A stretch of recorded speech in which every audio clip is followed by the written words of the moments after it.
Halo semuanya, biarkan saya membuka presentasi saya dengan memperkenalkan diri saya terlebih dahulu. Perkenalkan, nama saya Andreas Savelino Ramadi Pamada dengan nomor NIM 21M10039. Saya merupakan mahasiswa jurusan Ilmu Komunikasi dari Universitas Segija Pranata Semarang.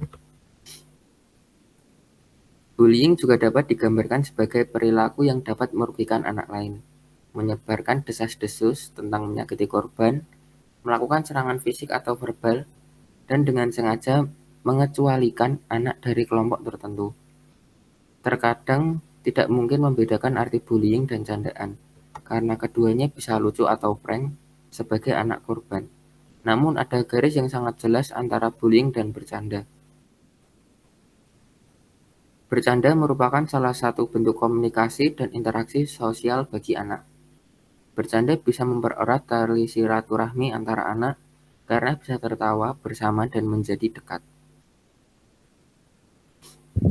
Perbedaan mencolok antara konsep intimidasi dan lelucon adalah bahwa tujuan penindas karena kebencian dan niat yang menyakitkan. Tujuan bullying bukan untuk membangun hubungan, tetapi untuk mempermalukan dan menyakiti korban, serta membuat pelaku merasa superior. Jadi pada kesempatan kali ini saya akan memaparkan dampak dari perundungan sosial. Saya akan berfokus pada dua topik pembahasan.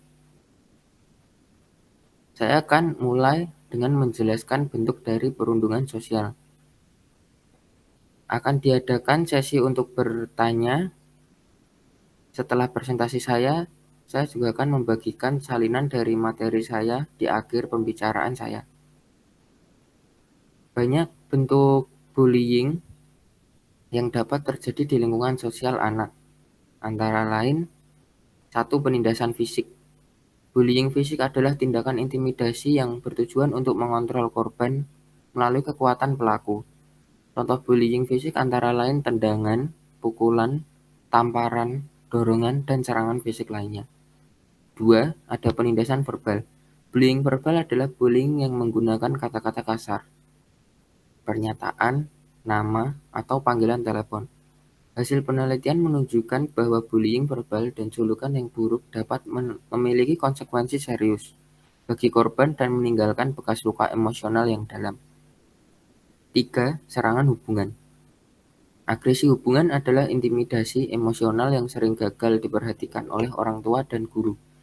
Namun, jenis intimidasi ini sama berbahayanya. Dalam serangan hubungan, pelaku biasanya mencoba menyakiti korban dengan menghancurkan status sosialnya. Contoh, intimidasi hubungan agresif meliputi 1. Pisahkan korban dari grup. 2. Menyebarkan gosip atau fitnah. 3. Pelaku berusaha meningkatkan status sosialnya dengan cara mengontrol atau mengintimidasi korban.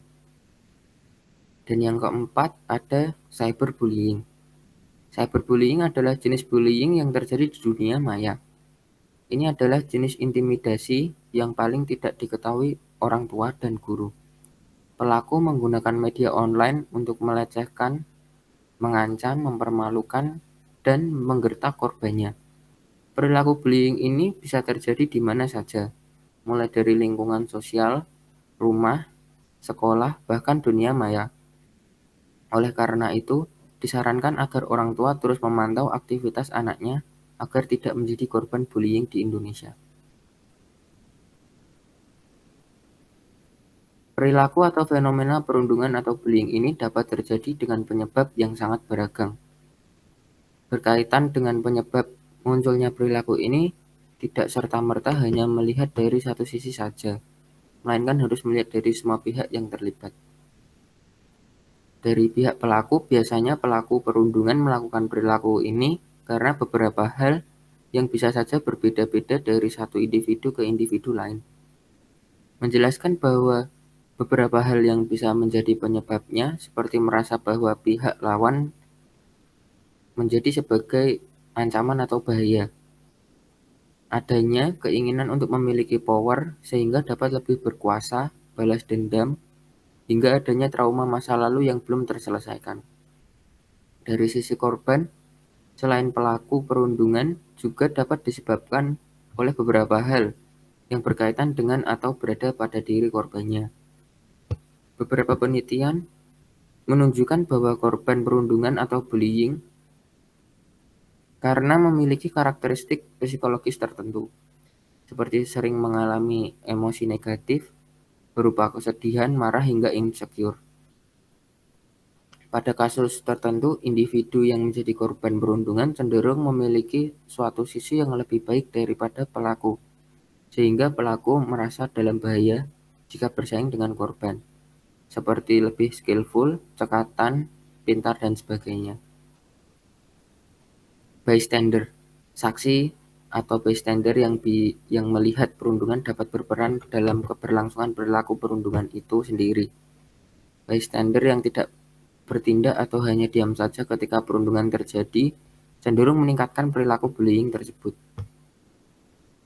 Kesimpulannya, perundungan merupakan hal yang sangat tidak menguntungkan. Saya menyarankan, jika kamu mengalami perundungan, berusahalah tetap bersikap tenang dan mengambil nafas dalam-dalam, lalu hembuskan keluar. Sebisa mungkin tidak menunjukkan amarah atau sedih di depan pelaku perundungan. Menurut saya itu cukup. Sekian untuk pembahasan hari ini. Apakah ada pertanyaan? Terima kasih atas perhatiannya. Thank you.